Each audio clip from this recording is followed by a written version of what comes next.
Coucou tout le monde, bienvenue dans cette nouvelle vidéo que je trouve extrêmement excitante parce qu'aujourd'hui on va lire les livres que j'attends depuis un an. Je vais pas faire une intro de 50 minutes, je pense qu'on va directement sauter dans le vlog de lecture avec le premier livre qui a été annoncé, je pense l'année dernière, et vraiment dès que je l'ai vu j'étais en mode j'ai tellement hâte. Et cet livre, et ce livre n'est autre que Sunrise on the Reaping, qui est le nouveau livre Hunger Games, le prequel sur Haymitch. Je n'ai vu que des avis absolument incroyables et en même temps j'essayais vachement de sauter tous les avis parce que je veux rien savoir. Une first edition, ça se trouve dans quelques années ça vaudra hyper cher. J'ai tellement hâte de le lire, donc c'est parti.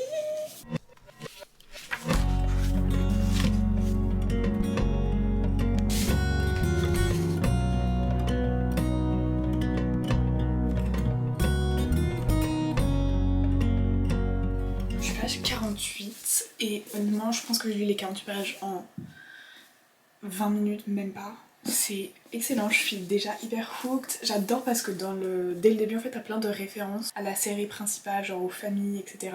T'as même une référence à Lucy Gray. Du coup on suit l'histoire de Haymitch et de ses Hunger Games qui sont tombés au 50e Hunger Games. Et du coup t'as un truc particulier où t'as le double des tributes qui sont tirés au sort. Je suis trop fan. Je voulais juste faire un petit update parce qu'on est le lendemain matin et je suis déjà page 203. Je sais pas combien de temps j'ai lu hier soir.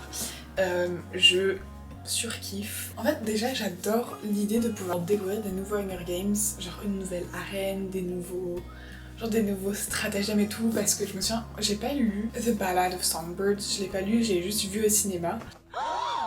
Le fait de découvrir la nouvelle arène, j'avais adoré et du coup là, ouais, je sais pas, je trouve ça trop bien que autant de temps après les livres principaux, on puisse encore en avoir. Et aussi, j'aime trop parce qu'il y a plein de moments qui font des liens aux autres livres. Je pense que ce livre, vraiment pour but, je pense, de redonner l'image de monstre à Snow, parce que le film qui est sorti l'année dernière, vraiment, vu qu'ils ont choisi un acteur qui était assez BG, en gros on n'a pas eu trop l'effet de Snow comme un monstre et il y a eu, je pense, beaucoup trop de sentiments positifs envers lui, et vraiment je pense que ce livre il a pour but de vraiment rappeler que c'est vraiment une enflure et un malade. Donc voilà.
Une heure pour réfléchir, me poser et évidemment aller sur TikTok pour voir les réactions parce que j'ai besoin de ça. J'ai trop kiffé, ça m'a grave donné envie de relire les autres, regarder les films très bientôt.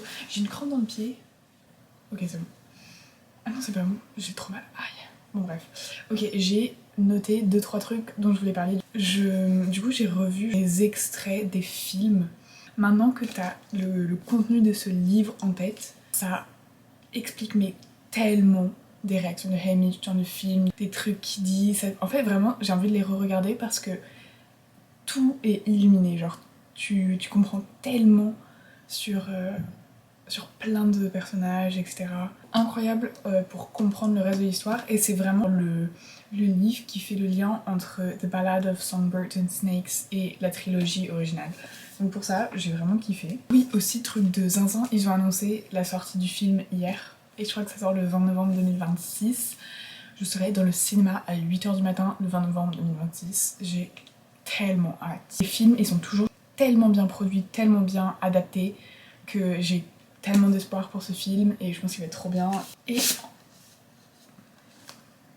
en dernier truc, alors moi j'ai vu beaucoup de gens dire que ils ont pas aimé parce qu'ils trouvaient que c'était un peu genre fanservice, etc. Moi je suis pas trop d'accord parce qu'en fait c'est vrai que tu revois énormément de personnages de la trilogie originale. Je trouve que ça montre juste à quel point tous ces gens-là, ça fait au moins 25 ans qu'ils se battent pour mettre fin à ça. Oui, évidemment, t'es content de revoir des personnages que tu connais, mais ça avait un but autre que juste faire vendre le livre, pour moi. Bref, du coup, maintenant, je vais passer à la partie spoiler. Du coup, si vous avez pas encore lu ou vous voulez pas vous faire spoiler, juste skipper de quelques minutes. Je vais écrire genre là le timestamp. Du coup, je vous laisse 3 secondes pour skipper. Je suis allée sur TikTok et sur genre Goodreads pour voir aussi ce que les gens disaient, parce que déjà moi j'ai eu tellement de mal à me souvenir genre qui était qui. Par exemple dans les mentors, je me souvenais de Mags parce que Mags on a vu Catching Fire, purée, je me souviens déjà plus des noms. Purée, quand t'apprends que genre, mec attends, il faut absolument que je retrouve les noms. Ok, par exemple BT, quand t'apprends sa backstory sur le fait qu'il s'est fait punir pour avoir voulu mettre fin au jeu, sa punition c'était de voir son fils se faire mettre dans les jeux et de voir le mentor jusqu'à sa mort. Et ça m'a tellement brisé le cœur. Et genre quand tu vas dans Catching Fire où il fait encore tout pour mettre fin au jeu, tu comprends tellement la motivation derrière. Aussi, je sais pas comment on dit ce nom, Wyrus, celle qui fait TikTok dans les films. C'est horrible parce que tu sais que du coup après ce livre pendant 25 ans elle s'est fait harceler par Snow et tout parce que elle a participé à vouloir mettre fin au jeu et tout. Et du coup, pareil, ça explique mais tellement comment elle est dans Catching Fire. Et aussi, moi, le truc qui m'a pris au cœur, c'est du coup, dans Catching Fire, Katniss, elle demande d'être en équipe avec Mags, Beetee et Wyrus. Et Haymitch, il dit même pas que c'était ses mentors, tu vois. Et je trouve ça incroyable. Bref, la fin, c'est horrible parce que c'est Haymitch qui a donné les gummies à Eleanor Dove. C'est lui qui l'a tué. Et j'ai vu un commentaire sur Goodreads qui m'a fait trop rire, c'était si t'as eu une mauvaise journée, tu sais toujours que Haymitch en a une pire que toi. Ensuite, j'ai adoré à quel point Lucy Gray, elle est partout dans l'histoire. Vraiment, elle hante toute l'histoire dans le District 12. C'est vraiment une légende, mais personne sait exactement ce qui est arrivé. Et Haymitch sait ce qui est arrivé, c'est le seul à savoir que Snow est tombé amoureux d'elle et que ça s'est passé. Hein. Et il l'a jamais dit à personne. Je suis en mode, what the fuck. Ah oui, et aussi genre... on en parle que le père de Katniss était le meilleur ami de Haymitch et qu'elle l'a jamais su, il lui a jamais dit. Et aussi, Haymitch au début il a sauvé le père de Peeta, enfin tellement full circle. Et aussi, mais Luella et Loulou dans ce film, c'est toujours, tu sais, les caractères comme dans le premier c'est Rue, toujours les caractères genre jeunes, hyper attachants, hyper tendres, mais tu les vois mourir, c'est horrible. Vraiment. Et oui, et aussi même, je trouve que les morts, elles étaient mais tellement graphiques. Il y a quelqu'un qui me regarde. En vrai, je pourrais en discuter, je pense, pendant 2 heures, mais il va falloir que je m'en remette émotionnellement. J'ai tellement kiffé, j'ai lu en moins de 24 heures. Et pour moi, les 1 an valaient l'attente. À la fin, il y avait un entretien avec l'auteur. Et je trouve ça hyper intéressant parce que tu comprends un peu la façon dont genre, elle a construit ses personnages, les raisons derrière ses choix et tout. Et par exemple, elle disait qu'au début, elle était pas sûre d'écrire l'histoire de Haymitch et de la raconter. Mais elle a quand même fait tous les liens. Et par exemple, à la fin de Mockingjay, moi je me souvenais pas, mais en gros, il dit que il va aller élever des oies. Et en fait, les oies, ça le connaît tellement à Eleanor Dove. C'était ma revue de Sunrise on the Reaping que j'ai adorée, que je recommande. Alors, on est quelques jours plus tard et évidemment pour continuer cette vidéo, j'avais besoin des livres. Donc j'ai reçu 2 livres qu'on va déballer ensemble. Hashtag unboxing.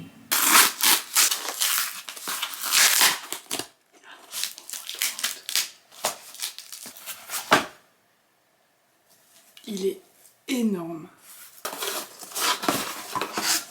Il est massif. Oh my god. Il fait 600 pages. Je crois que les autres faisaient genre 300. Je suis trop contente. Du coup, évidemment, comme vous aurez pu le deviner, c'est Fearless qui est le 3e livre dans la série Powerless, le dernier livre. Je pense qu'on va lire ce livre-là dans la suite de la vidéo, mais je vais quand même ouvrir l'autre colis parce que pareil, j'avais trop hâte de le recevoir. Ah mais je suis débile en fait, il y avait une ouverture facile.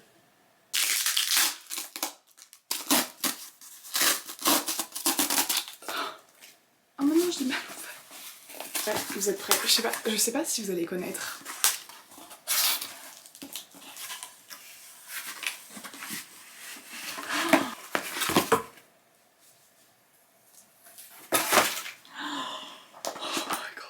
Ok, du coup, ce deuxième livre c'est The Conditions of Will de Jessa Hastings. Et je sais pas si vous connaissez Jessa Hastings. Elle est très connue pour la série Magnolia Parks que j'adore vraiment. Le dernier livre qui est sorti, c'est probablement un de mes livres préférés à tout jamais. J'adore cette série, c'est vraiment... Si vous l'avez pas lu et que vous êtes fan de Gossip Girl, je recommande, mais à 100 000% parce que c'est Gossip Girl version encore plus riche et version anglais. Et du coup, ça fait pas partie de la série, mais c'est le nouveau livre qu'elle a sorti et... Voilà, du coup...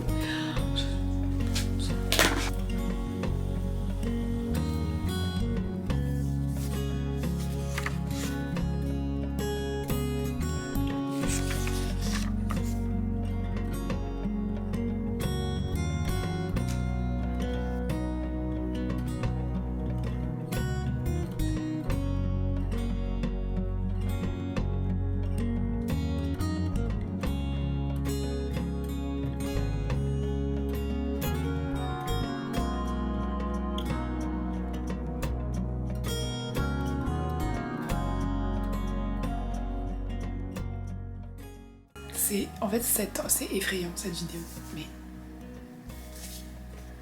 Okay. Je suis un petit peu glowy parce que je suis en train de me faire un masque. Et également, j'ai un peu perdu ma voix. Je sais pas pourquoi. Peut-être parce qu'il fait moins 6 degrés. Et que je sors en t-shirt, je ne sais pas. Bref, du coup... Juré, on dirait pas le poisson dans Nemo. Je suis arrivée page 80 de Fearless. Et pour l'instant, je suis très contente d'être de retour dans le monde.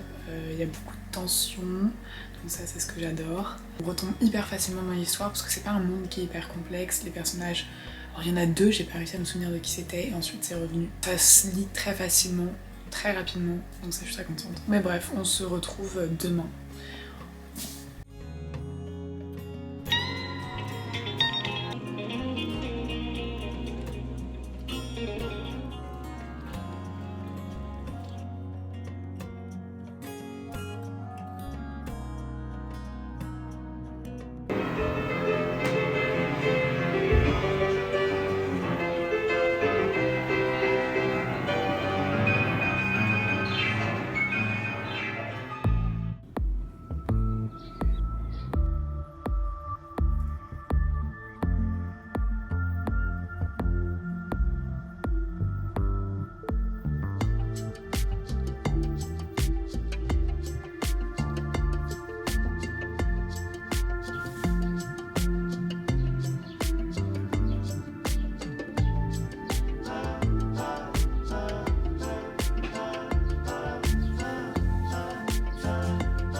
À chaque fois que je lis un truc fantastique, j'ai toujours Throne of Glass en tête, ce qui est affreux. Et du coup, je pense que pour moi, un bon livre fantastique, c'est un livre qui arrive à me faire oublier cette série. Et franchement, ça fait de la fin. Trop bien.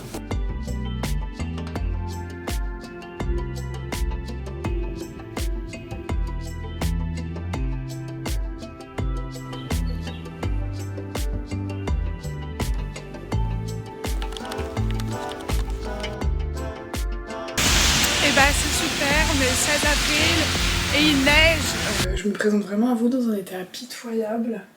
Je viens de rentrer de mon examen. Il neige. Bref, hier, du coup j'arrivais pas à m'endormir comme toutes les veilles d'examen. Et du coup j'ai lu, je ne sais pas combien de temps, et j'ai presque fini. Je pense que j'ai lu 200 et quelques pages, donc voilà. Et je vais dire que ça m'énerve un peu parce qu'il y a un retournement de situation que vraiment j'ai vu venir à 100 pages dans le livre et genre... Du coup ça je trouvais ça un peu dommage parce que c'était très prévisible. Après il y a quand même 2 moments où je vous jure ma mâchoire était sur le sol. J'adore l'histoire, je suis à fond dedans, mais je dirais que juste cette partie là de hyper prévisible, alors que je pense que c'était censé être genre le gros reveal, ça m'a un peu déçue. Mais bon, à voir comment ça se finit.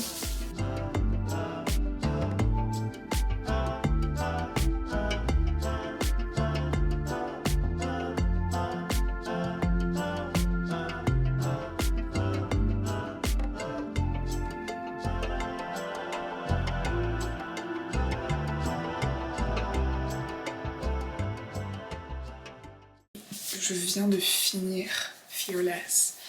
Et en fait, je dirais que je suis hyper partagée. Sur l'histoire, j'ai aimé et je donnerais une bonne note. Après, il y a des trucs qui m'ont dérangée. Comme j'ai dit un peu avant, je trouve que genre, il y avait des gros trucs qui étaient hyper faciles à prédire. Et tu vois, je trouve que surtout pour le final d'une série, c'est pas du tout quelque chose que tu veux. Et du coup ça faisait que le final était un peu moins épique, et pour un truc fantastique en général c'est un peu ce que tu cherches, donc ça m'a un peu déçue. Je trouve que surtout à la fin il y a plein d'événements, des gros trucs qui se sont passés et je trouve que c'est pas du tout étendu dessus, alors que c'est pour moi genre des événements qui avaient des gros impacts. Et du coup ça a été traité vraiment beaucoup trop rapidement. Il y avait même un truc genre diplomatique qui legit aurait pu commencer, je sais pas, une guerre ou un truc dans le genre, en un paragraphe. Il y a eu une explication, mais genre un moment où il y a une mort qui est quand même relativement importante, et pareil, elle a passé 3 lignes dessus. Donc ça m'a un peu dérangée. Et il y a un autre élément, c'est un peu plus sur la forme, c'est que j'arrive pas à savoir si c'est une écriture qui est vraiment bien agréable à lire. En fait, j'ai l'impression qu'elle a essayé de mettre plein de passages où elle sait que les gens vont prendre telle phrase, la mettre sur les réseaux sociaux, un peu genre Pinterest quote. Quand je lisais, j'étais en mode bah en fait j'arrive pas à savoir si ce qu'ils disent c'est réel, genuine, ou si c'est juste pour faire parler et pour avoir de la pub par rapport à genre quelques phrases dans le livre. J'ai un truc à dire en spoiler, donc pareil, si vous voulez pas entendre ça, juste skipper jusque là. Si vous avez lu tout le livre, vous voyez que dans le livre on apprend que Kit et Paydin ils sont demi-frères et demi-sœurs alors qu'ils se sont mariés. Alors déjà, où ils apprennent qu'ils sont demi-frères et demi-sœurs et ils en ont rien à foutre, genre ils en ont rien à faire que leur mariage il soit basé sur le fait qu'ils sont demi-frères et demi-sœurs. Et à la fin t'as Kai et Paydin qui se marient et personne se dit genre oh c'est bizarre, il y a une semaine elle a été mariée avec son frère genre. Bref, du coup ça m'a traumatisée, gênée, voilà. Et c'est tout pour ma revue sur Fearless, que j'ai quand même aimé, mais j'ai beaucoup de trucs qui m'ont dérangé, donc je dirais que je donne genre 3,5, je dirais genre 4 pour le enjoyment de l'histoire, ensuite sur la forme 3, donc je vais donner 3,5 en note totale.